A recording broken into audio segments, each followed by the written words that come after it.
back to my channel.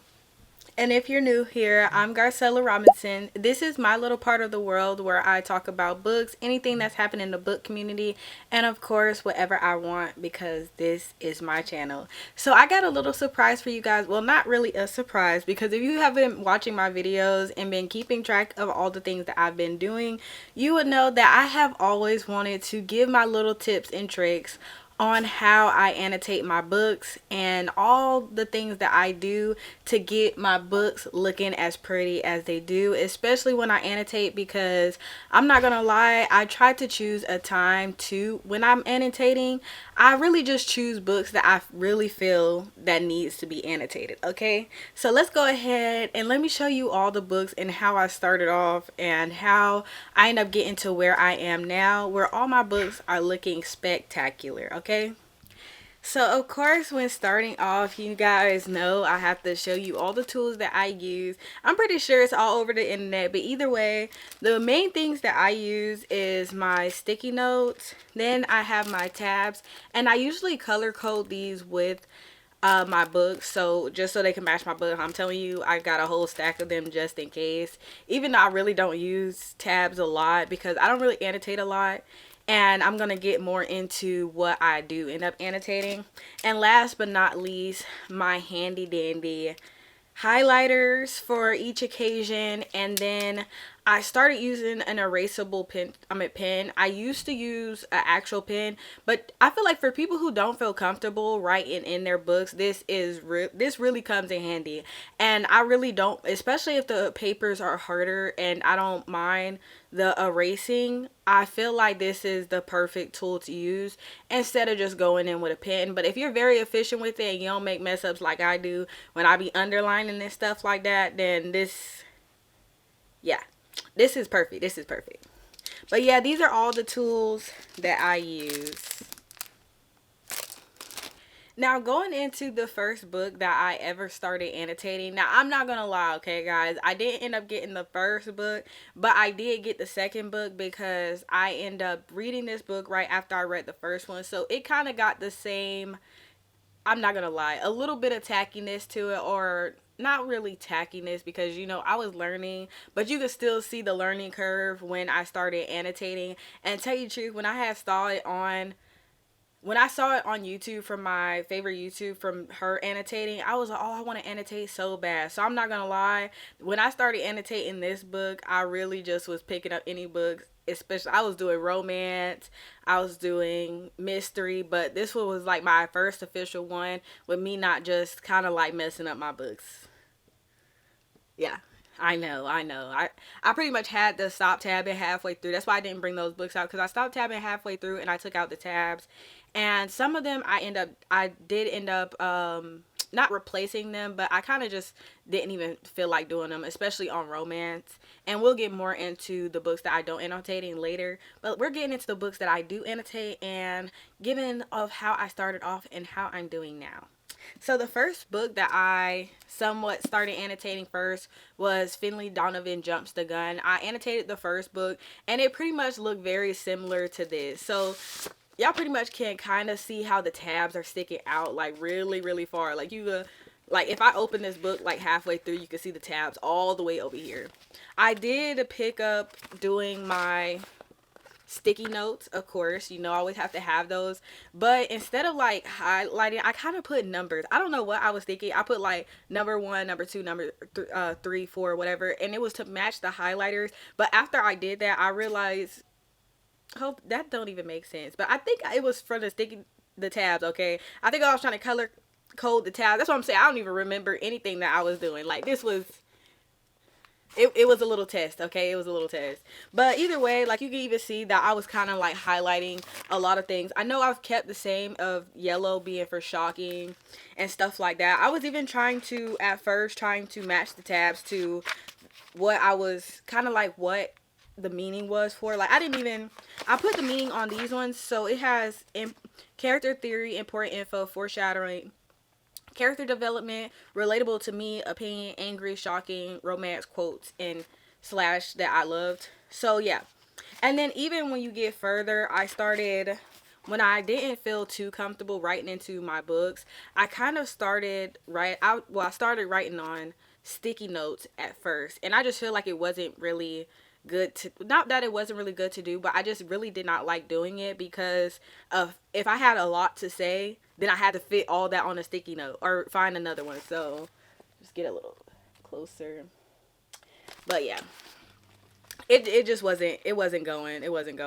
I yeah, it was I kind of don't know what I was thinking half the time. Oh, and I did, and then all the words that I didn't know, because you know we gotta learn too. We gotta learn too. So I was even circling words that I didn't know and putting up top and finding the definition later. And I was even writing on the tabs for use, quote, and review, like girls and guys and whoever else is watching. Yeah, I don't know what I was thinking. I don't know what I was thinking, but that was the first kind of series that I end up annotating. All right. The next one that I end up taking, and I will say this is one of my best works, and I love showing this one off because this is really how I would say I really got into the nitty gritty, as we like to say. I really got into the nitty gritty of kind of like putting my own spin on it. All right, put my own spin on it and learning. I feel like learning myself because a lot of the times it was very trial and error. So of course we start off with our sticky note, and this time I didn't do the number. I just put underline, pulled my attention, box words I don't know, gray, important info, and then pretty much I used the colors of my highlighters to say what they were meant for, like what the feeling that I felt when I was doing it. And I really loved annotating the books, especially for my reviews. That's exactly what got me into annotating in the first place, because I really wanted to kind of like dive deep into it. But this is what I'm saying about choosing which books that I did want to annotate, because this was a perfect book to annotate, because this was, I feel like this took a lot of thought process to get to, and there was just so many things that I fell in love with the books that when I first started reading, I couldn't help but annotate it, because tell you the truth, it just has to be a book that pulls me in to the extent that I want to annotate. Okay. So after that, I even started using tabs at the top. Like, I noticed y'all noticed the tabs on the side. And you can see how my tabs got more closer to the book, where it's not really protruding a lot. Just enough where it's kind of like, oh. And I was even matching the color of my book. Like, that's what I was talking about. But at the top, I started doing... So at the top, as you can see, I started doing like the tabs and stuff. Mainly the tabs that I used it for was, I used it mainly for quotes that I wanted to either put in, or comments that I end up putting in here so I could potentially use in my review. So it was a lot of quotes that's what I used it for, the tabs at top. At the top at first, I started using it for quotes that I wanted to use in my reviews. And I'm not gonna lie, this was really I feel like this was my best work when it came to annotating. And yeah, I really love this book. You can also see that inside of it, I started writing inside the book instead of writing on my sticky notes. I really started writing inside the books. I was still writing on, like, when I had a lot to say and I didn't know where to put it, I was still kind of flopping in between tabbing, well, using sticky notes to write my opinions, and also still writing on the book. Because when it was like really long and I had a lot to say, you could still see the sticky notes in here. But I really loved this one because this was, I felt like was my best work. Okay, this was my best work for sure, for sure. So in the same sense, I use this. So the next one that I did was Skyward. Look at them tabs. Those look pretty, don't it? I got the ones to match my book. I'm telling you, after this, I really started getting into it, and I really started making them match the color of my book. And even as, like I was saying, practicing more with getting them as close to the book at least close to the end as I could. And I really love this. I annotated this in the same way that I did lessons in chemistry. I ended up doing a buddy read on this, and I wanted to do reviews and stuff like that because I heard that this was a good series. So when I go more into this one, it's kind of like, yeah, I really loved annotating this, and throughout the series, because I didn't like it anymore, I stopped annotating. I actually made it to the second book, and then after the second book, I was like, yeah, I'm not annotating this no more, because I would say one thing that I'll go more into cons later. Let's go into my favorite one of all time, the one I feel like I really owned my craft and what made me want to share in the first place, because I know it looked like a project, but I'm telling you, when you get into this, if you want to, it really makes your books look really pretty, and it makes kind of like, I feel like ingraining it into your mind, especially like important series. And I'm gonna get more into that also, you know. We just gonna leave that in. Right now I'm just showing you all of my little pretty annotated books, okay? And the last one that I want to show is, of course, the one, the only, The Way of Kings. Now, this tabbing that I ended up putting together was literally spectacular. I will definitely say, like, don't get me wrong, my love will always go out to the lessons in chemistry, because I really felt, like I said, that I owned my craft. But I feel like in this one, especially with deciding on where I wanted to put the tabs, how I wanted to write, and everything like that, this series, well, even this book, and I will continue to tab this book, is where I really found out how I wanted to annotate, and the, like, pretty much how I wanted to annotate the books that I would like to annotate. And actually, you kind of like spending my time and focusing where I need, pretty much focusing my attention on choosing the books that I want to annotate, and not really choosing a lot of books of that I'm annotating to just to pick them up, you know, just the annotating. This one was where I was like, okay, I know which books I want to annotate. I know which books pull to me to make me want to annotate, and of course this series was one of them. So just like how I mentioned with me putting the tabs on the end right here,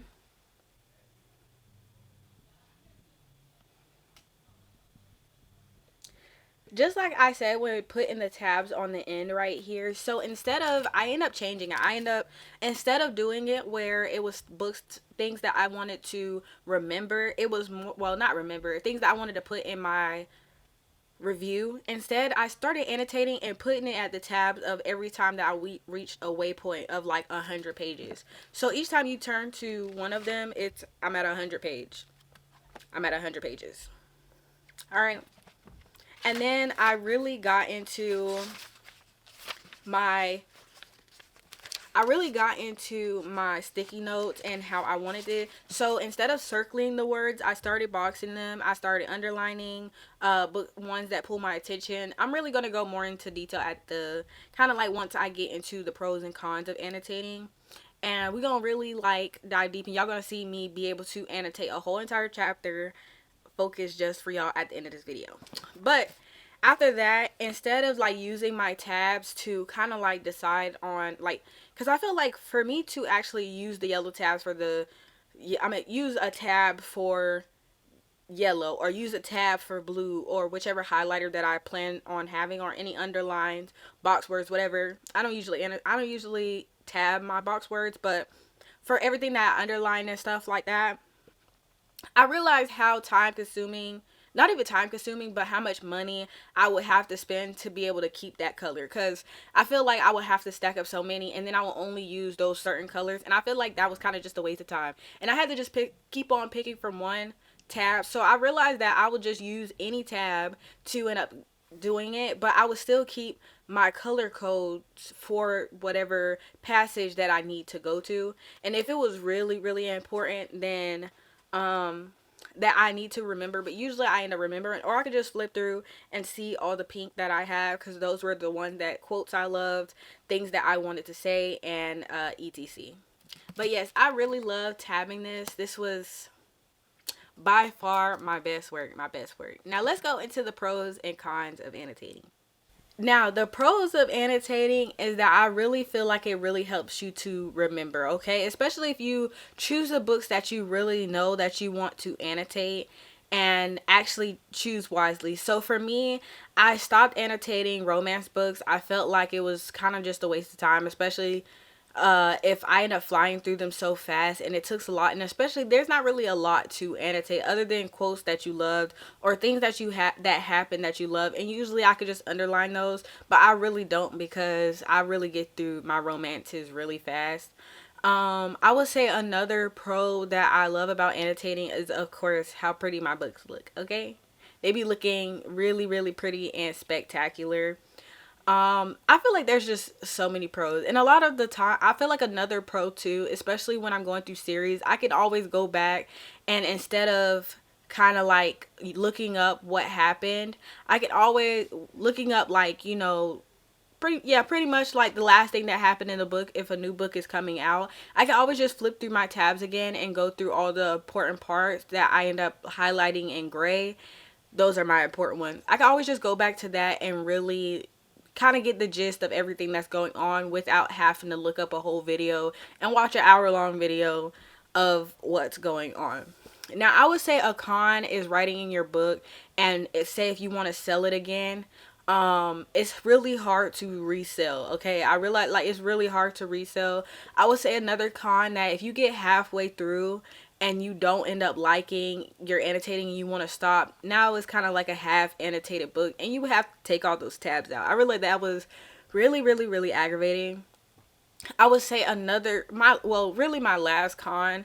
I would say my last con that I would like to say is how time consuming that tabbing is. Okay, I feel like this is not mentioned a lot. Like, tabbing is really time consuming. If you're known to reading your books really fast or being able to get through it like that, it kind of like really draws back on that time. That's exactly why on my December TBR, I really only dedicate that to one book because of how long it takes me to annotate. Okay, because, like, say, like, you don't usually, you could, I have it on my phone, and I also have it in physical copy, the book that I'm currently reading.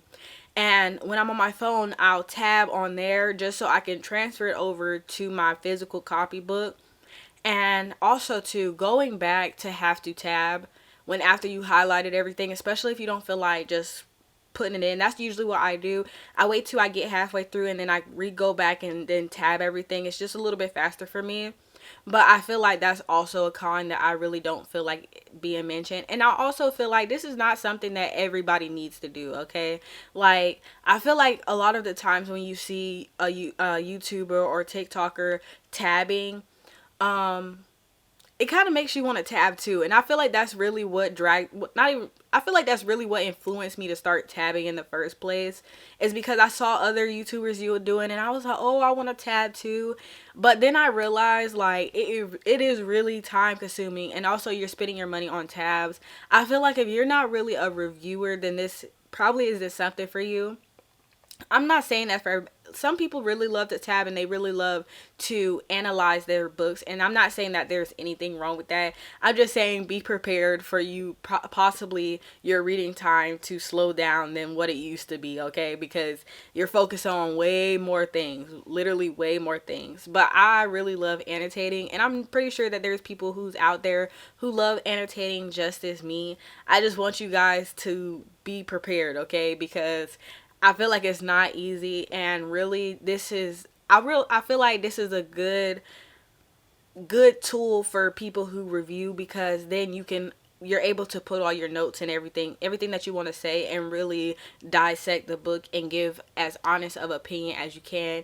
But for those who don't review, then this is something that you can either do as a hobby or possibly not do at all, and there is literally nothing wrong with it. Like, just because some people love it and it might become a trend or whatever, don't mean you need to hop on it, okay? I just want to show my little tools and tricks.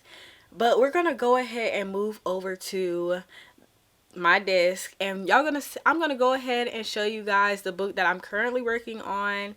And that's pretty much all the pros and cons for that I got for you. Hopefully I didn't spitball too much, but let's go ahead and move over to the table so I can show you guys how I annotate, and possibly pretty much how I annotate and how I end up making my judgments and stuff on where I end up annotating for each color, and we're really gonna get down into the nitty gritty, especially after getting past all this. All right, y'all.